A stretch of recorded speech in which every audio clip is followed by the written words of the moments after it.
Ben Whittaker versus Liam Cameron 2 ended in 2. Let's talk about what happened. Liam Cameron came out in the first round as if it was just a continuation from the last fight. But Ben Whittaker came out in the first round as if he was a new guy, much more focused, still no showboating, but the focus was there. You could see that he meant more business than he did the last time. He had brought his level up to where it should be instead of bringing his level down to Liam Cameron. All respect to Liam Cameron, I just don't think that he is actually good enough to fight at a certain level. Therefore, a man such as Ben Whittaker, with his background and his Olympic pedigree, should be getting past a guy like Liam Cameron, even though it is his 10th or 9th fight, whatever the weather. I think the fight was stopped prematurely though, and let's talk about that. The first round, Ben Whittaker won that round hands down, 10-9. Cool. We're going into the second round. They're getting on with it.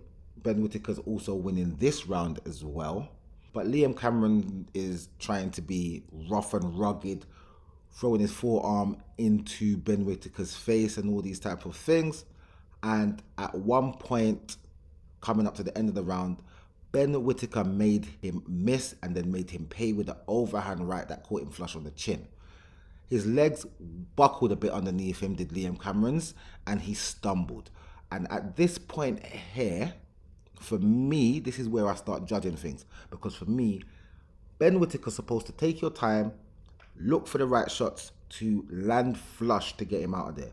But instead, he got excited, seen that he had buckled Liam Cameron. He got excited and rushed him with a flurry of just windmill punches, windmill punches, windmill punches.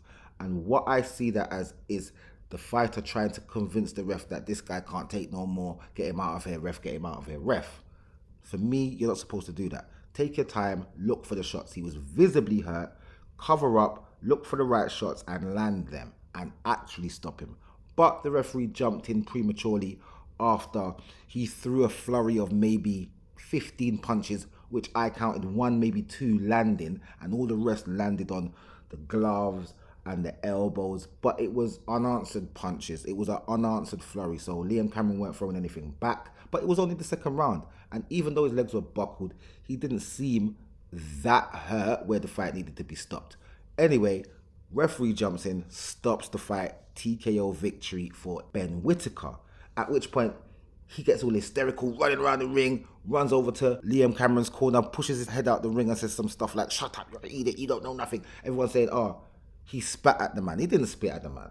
You could visibly see from all the replays, he didn't spit at the man. I don't know why they keep saying that he spat at the man, but at the end of the day, he put his head out the ring and started shouting unpleasantries at Liam Cameron's corner. They swung for his face, whatever, whatnot. For me, this is what should have happened in the first fight, but it's happened now. Hopefully this has woken Ben Whittaker up to realize that he has a career ahead of him that can come to something great, or at least something good. And for me, I don't even think Andy Lee is the guy for him to be in his corner. But Andy Lee reached out to him, so therefore you can't blame him for going to Andy Lee. And Andy Lee is a credible ex-boxer turned trainer. But I think the person that should train this guy is that Adam Booth guy. Because Ben Whittaker fights with his lead hand low. And Adam Booth trains his fighters in that stance with the lead hand low and using twitch fibers to move out the way and be lateral with your waist movement, moving side to side, getting out of the way of punches with movement more than just blocks. So Adam Booth, I think, is the guy to train Ben Whittaker. But where he's with Andy Lee and Andy Lee has got him to this point and showed faith in him, he's going to stick with Andy Lee. And why not? Because at the end of the day, what Andy Lee will bring is some discipline to his character and make him take the game seriously. He will take this sport a lot more seriously under Andy Lee. So that's definitely a plus in his favor.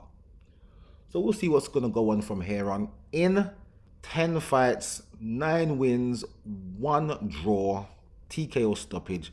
Let's see what happens with Liam Cameron going forward. He's over there with Frank Warren and Queensberry. Let's see if Frank uses him going forward in other fights. Because to be fair to you, he didn't take any damage in there. And so, well, I shouldn't say any, because he did get that shot that wobbled him, but he didn't take much damage in there. And he definitely live to fight another day. But as for now, well done to Ben Whittaker, getting revenge from the situation in Riyadh. And I'll see you guys in the next video.